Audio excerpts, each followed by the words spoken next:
बिस्मिल्लाहिर्रहमानिर्रहीम। नाज़रीन अस्सलाम वालेकुम। आप देख रहे हैं मेरी राय चैनल। नाज़रीन आज हम बात करेंगे जंग का 14वां रोज़ और क्या डेवलपमेंट है, और इसके अलावा तहरीक इंसाफ की एहतजाज की तैयारियां, और जिसे कहते हैं आप कंटेनर जो आज़ादी या मौत, उसको कपड़ा शपड़ा मार लिया गया है, उस पर भी बात करेंगे। लेकिन सबसे पहले जंग का आपको बता दूं कि जंग का 14वां रोज़ इराक़ में अमरीकी फ़ौजी तैयारा तबाह, तमाम अहलकार लाक। आलमी खबर अदारे के मुताबिक अमरीकी सेंट्रल कमांड ने एक पोस्ट में कहा कि हादसे के हालात की तहकीकात जारी हैं। अलबत्ता ये भी वाज़ह किया है कि तैयारे के गिरने की वजह हमला नहीं था, और इब्तदाई तौर पर अमरीकी फ़ौज ने तैयारे हादसे में 4 एहलकारों की हलाकत की तस्दीक कर दी है।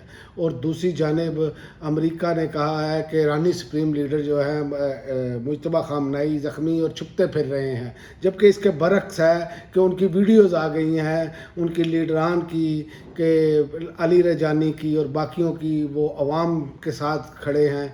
तो लिहाजा ये एक सूरत हाल है, लेकिन झूठा दावा है ये, क्योंकि उनकी वीडियोज़ गर्दिश कर रही हैं। और ट्रंप ने भी एक दावा कर दिया है कि ईरान हथियार डालने के बहुत करीब है। ये ट्रंप का नया दावा है। और एक और डेवलपमेंट है, जापान का अपनाए हर्म में अपनी फ़ौज भेजने से इनकार। जापानी वज़ीर आज़म सना ताइकाची ने कहा कि जापान अपनाए हर्म में बरूंदी सुरंगें हटाने के लिए अपनी फ़ौज नहीं भेजेगा। और रूस भी मैदान में है। रूस ने कहा ईरान को अपने दिफा का हक हासिल है। रूसी वज़ारत ख़ारजा की तर्जमान मारिया ज़खार ने खित्ते में फ़ौजी कार्रवाइयों पर इज़हार तशवीश का इज़हार किया है। और उन्होंने कहा है कि किसी भी मुल्क को अपनी खुद मुख्तारी और सलामती के दिफा का हक हासिल है। और एक और जो अब रिपोर्ट आई है सामने, वो ये है कि ईरान के ख़िलाफ़ जंग अमरीकी मैशत पर भारी पड़ने लग गई है।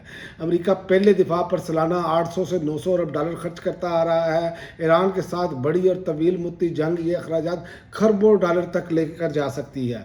इराक जंग पर अमरीका को अंदाज़न 2 खरब डॉलर से ज़्यादा खर्च करना पड़ा।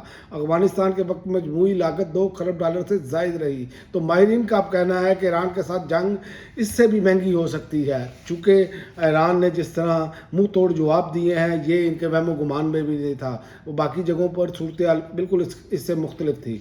और दूसरा, मैं लोकल पॉलिटिक्स पर आ जाता हूँ कि एहतजाज की तैयारियाँ का जो मैंने आपको बात की, एहतजाज की तैयारियाँ अरूज पर, क्योंकि तहरीक इंसाफ ने अपने सारे ऑप्शंस जो हैं वो इस्तेमाल करके देख लिए, लेकिन ये हुकूमत, ये निज़ाम उनको स्पेस देने के लिए तैयार नहीं। इमरान खान के लिए ये बिल्कुल नरम गोशा नहीं रखते। पाकिस्तान की सियासत एक मरतबा फिर ऐसे मोड़ पर खड़ी नज़र आ रही है, जहाँ सवाल ये उठ रहा है कि मुज़ाकरात का रास्ता वाकई बंद हो चुका है।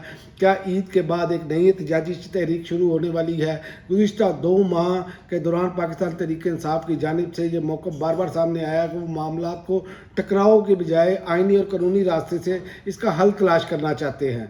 लेकिन इसलिए अदालतों और हुकूमत और मुक़्तदरा को मौका दिया गया कि इमरान खान के केसेस और उनकी सेहत और अस्पताल मुंतकली जैसे मामलात पर कोई पेशरफ्त हो सके। तहरीक इंसाफ रहनुमाओं का कहना है कि रमज़ान मुबारक के एहतराम में खित्ते में बढ़ती कशीदगी की सूरत हाल को देखते हुए उन्होंने गैर मामूली सब्र का मुज़ाहरा किया है। और मैंने आपको पिछली वीडियो में बताया भी था कि अवामी प्रेशर बढ़ता जा रहा है।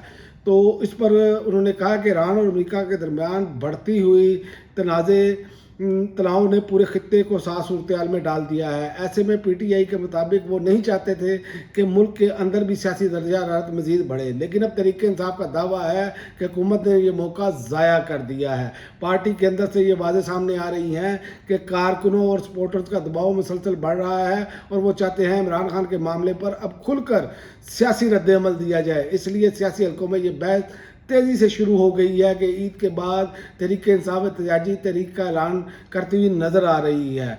तो मुज़ाकरात का बयानिया तो फिर अब कायम नहीं रह सकेगा, जो सूरत हाल बन गई है। और सवाल ये भी है कि हुकूमत वाकई मुज़ाकरात में संजीदा थी, या फिर इस वक्त सियासी दबाव कम करने के लिए वक्त गुजारा गया है। और दूसरी जानिब हुकूमत का मौक़िफ़ यह है कि तमाम मामला अदालतों में हैं, ताकि अदालतें जो इन्होंने पैक की हैं 27वीं 26वीं और 27वीं आईनी तरमीम के तहत अब कहते हैं तमाम मामलात अदालतों में हैं। तो जजेस तो जो है अपने फैसलों पर अमल दरामद नहीं आपके सामने अभी तक करवा पा रहे।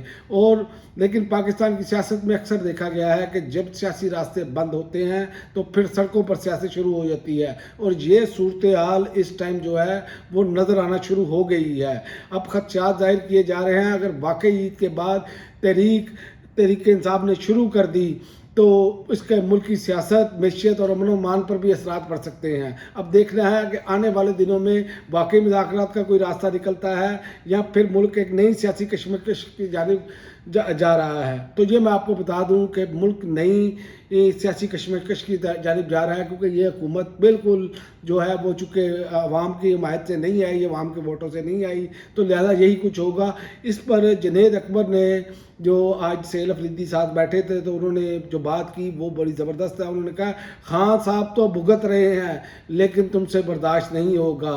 मैं आपको ख़बरदार कर दूं, आपको मुसल्लत करने वाले आज खुद रो रहे हैं, वो हमेशा तुम्हारे पीछे नहीं होंगे। उन्होंने कहा इंशाल्लाह बहुत जल्द वो आपको पता चलेगा कि आप तैयारी पकड़े। 3 साल में शहबाज शरीफ की कमर को दर्द नहीं हुआ, अब जब आप जेल काटेंगे तो समझ आएगी। मैं आपको यकीन दिलाता हूँ जो हमने भुगता है आप इससे कई गुना ज़्यादा भुगतेंगे।